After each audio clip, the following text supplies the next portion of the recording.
Collateral artist David was just arrested in one of the most horrifying cases the music industry has ever seen. But what makes this story even crazier is that prosecutors claim Celeste Rivas Hernandez was tragically murdered nearly an entire year ago. Celeste, a 14-year-old at that time, went to Mr. Burke's house. She was never heard from again.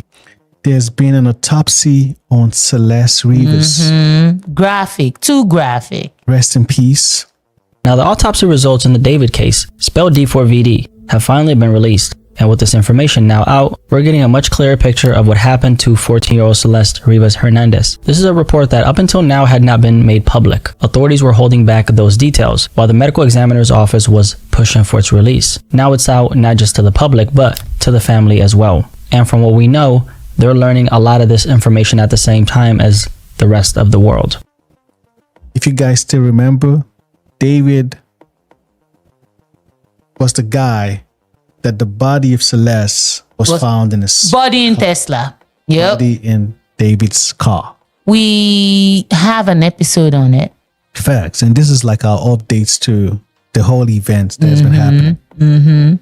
It's been a whole lot. We've been talking about why is this guy still walking free, but he's finally been held behind bars. Yeah, it took a while, but I guess the LAPD were working to get more evidence, considering the fact that there were so many social media stories surrounding David, and also the cleanup that they were trying to do and all that.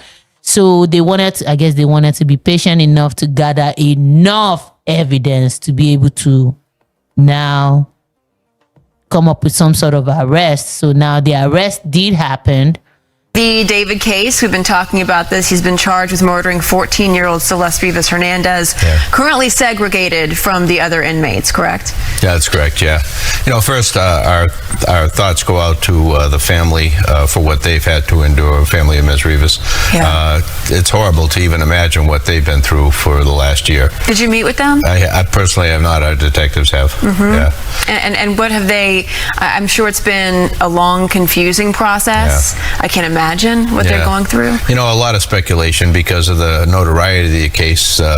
You know, so many people come up with their own ideas of what happened or didn't happen, and some of it was so far off the mark through the middle months of this in particular. And you know, the family, while it may be entertainment for some, the family, it's certainly not. It's something very, very serious, and you know, I think we all need to take a step back on some of these major cases and let the process work its way through.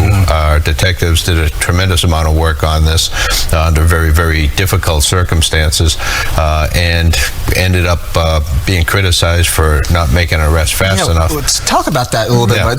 I think, you know, this case is getting a lot of attention not only because it is a singer and famous to many people, but also she was just 13 when she left her house and then murdered at 14 when she was just 14 years old, and it took 7 months after her body was found for him to be charged. And a lot of people are wondering, why did it take so long? Yeah, you know, there's an awful lot that goes into you know, to the investigation. The state of the body when it was found was you know, degraded, decomposed, and that creates another set of circumstances of complexity for the investigators and the coroner staff to be able to come up with a determination as to cause and manner of death.